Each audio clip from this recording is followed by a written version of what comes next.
வேற புதுசா பெருசா வாங்கியாச்சு. இப்ப அதுக்கு தகுந்தது மாதிரி இங்க வந்து உங்கள்ட்ட சொல்லி கஸ்டமைஸ் பண்ணி கண்டிப்பா வாங்கிட்டு போலாம் தான் வந்தோம். அதுதான் இங்க உள்ள பிளஸ் பாயிண்ட். ஆமா. கஸ்டமருக்கு ஏத்த மாதிரி நம்ம பண்ணி கொடுத்துக்கலாம். அப்புறம் ஸ்கிரீன்லாம் வந்து எப்படி துணி எதுவும் வச்சிருக்கீங்களா? அதுக்குன்னு இல்ல. ஆனா நிறைய இப்ப உள்ள கஸ்டமர்ஸ் என்ன விரும்புறாங்கன்னா இந்த மெட்டீரியல்லயே ஸ்கிரீன் கேக்குறாங்க. இந்த இது வந்து ரொம்ப இதுவா இருக்கு. இது வந்து ஆமா கொஞ்சம் இதா இருக்கு. ஆனா கஸ்டமர்ஸ் சம்டைம் அவங்களே கொண்டு கொடுத்தாங்கன்னா நாங்க ஸ்டிச் பண்ணி கொடுத்துருவீங்க. இங்க இல்ல. ஆனா நீங்க வெளியில இருந்து கொண்டு கொடுத்தீங்கன்னா நாங்க அதையும் ஸ்டிச் பண்ணி கொடுத்துருவீங்க. கண்டிப்பா பேக் பண்ணி வச்சிருக்கீங்களா? இதெல்லாம் என்ன? இதெல்லாம் கஸ்டமர்ஸோட ஆர்டர். இப்ப ஒரு 2 நாளைக்கு முன்னாடி வந்து கஸ்டமர்ஸ் ஆல்ரெடி ஆர்டர் பண்ணிட்டு போயிட்டாங்க. அவங்களுக்கு என்ன சைஸ் வேணுமோ அதை ஆர்டர் பண்ணிட்டு போயிட்டாங்க.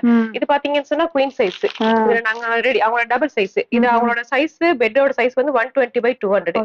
அவங்க சொன்ன சைஸ்க்கு நாங்க ரெடி பண்ணி பேக் பண்ணி வச்சிருவோம். அப்ப 2 நாள்ல வந்துருவாங்க. வந்தோட நாங்க அவங்களுக்கு இது அழகா இருக்கு. கலர் நல்லா இருக்கு. எல்லா கலரும் இருக்கு. இது பில்லோ கவர் காட்டுங்க. பில்லோ